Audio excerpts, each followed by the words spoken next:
Coach Anthony, Coach Doug here, and today we're answering questions. Had a great question from one of our members, Kelly Niles. She had this to ask us this morning. So my question is, should I be eating before my workout, or how many hours before, and after as well? What should I be eating after? Okay, so today we're going to answer a question from one of our members, Kelly Niles. She asked about when should she be eating in regards to throughout her day. Yeah, this is a question we get asked a lot, very commonly. Again, it's nutrition based, but this has to do with, depending on when you're working out in the day, what kind of workout that's going to be, whether it's going to be strength or conditioning, and like what you should be, what sort of protocol you should be following in terms of like when you're getting nutrition in, both before, possibly during, and then after your workout. Yeah, and the thing is that there's no blanketed approach to this, okay? So first, it's an individualized approach, and it depends on the person. In one of our first nutrition talk was we talked about how, some people can, like Doug can't eat before he works out. I can, my wife can't. So yeah, and we just a little bit more on that. Like I find like if I've got food in my stomach, it feels like it wants to come back up again. I feel very sluggish. I'm slow to start. Whereas if I've eaten, usually it's about, I'd say like an hour and a half, 2 hours, I will have a meal, usually something a little on the lighter side, just to make sure that it's fully processed before I begin working out. Now, if I eat further away than that, I can still work out, but the idea is I notice myself, I start to bonk. I definitely I'll take a nosedive in the middle of the workout because I haven't eaten in so long. Whereas other people can eat like a full meal of food and then go right into the gym to work out, and that's more along how Coach Anthony. So and this is how the first primary. If we go back to like we talked about the 3 levels or 3 phases of nutrition, is that I just generally want to have somebody focus, like not worry about that unless if they've been consistent getting a balanced carbs, fat, and protein throughout all 4 to 5 meals a day, 3 meals, couple snacks, and I see that consistently, then I don't want them to mess around with anything. And consistent to me is like probably 80 to 90%, during, I would say about 90 plus during the week, and then the weekends are a little more relaxed for the general person. But then once you get somebody that's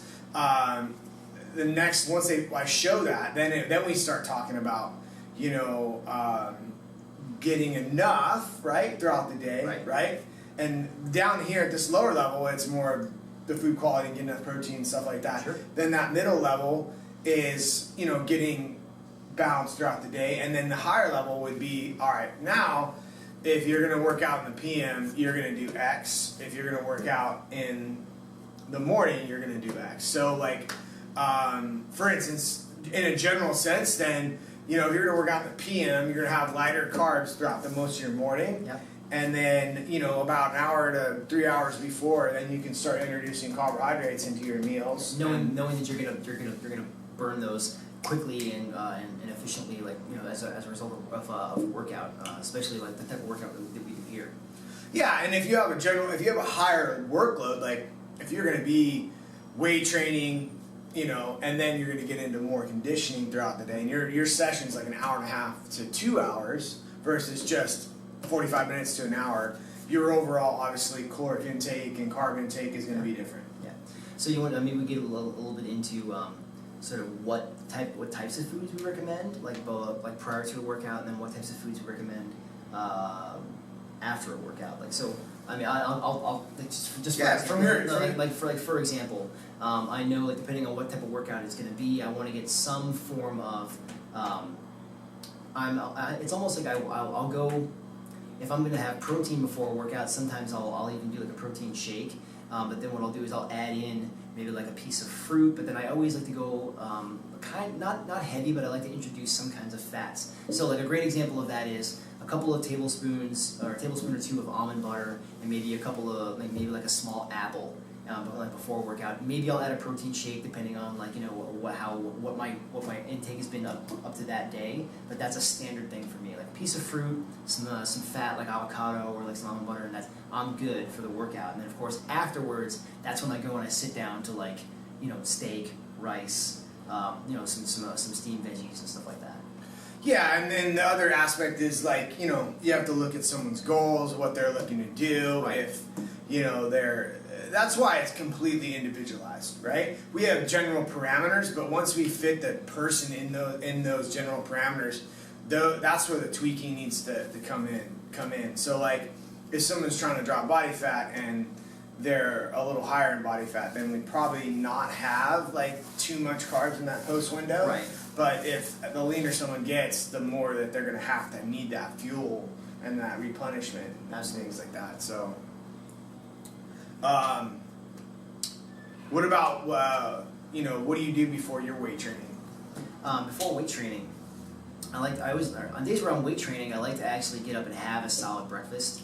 That in the window might close just a little bit, but again, we're talking eggs, some kind of usually like definitely avocado, some like maybe even a protein shake on top of that, like just to make sure that I'm getting enough in. But then there's still that standoff period before I train. But then during a weight training session, I've actually lately been introducing something like aminos.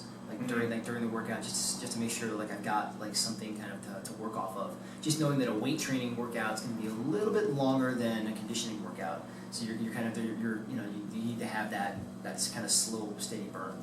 Okay. And that's just something I've been experimenting with lately. It seems to be working out pretty well. I don't find myself like bonking on on those last couple of sets. Okay. Cool. I think this is going to be a short one for today. Yeah, we're trying to keep it under 20 minutes today, gang. So hopefully this was helpful to you. Any final thoughts? No. All right. Hey, thanks so much to Kelly for asking the question. We'll try and do this a lot more. We'll interact with you guys. Have you guys give us your questions. We'll go ahead and answer them during the FitCast. Until then, Coach Doug, Coach Anthony, this is awesome. We'll see you guys pretty soon. All right. See ya.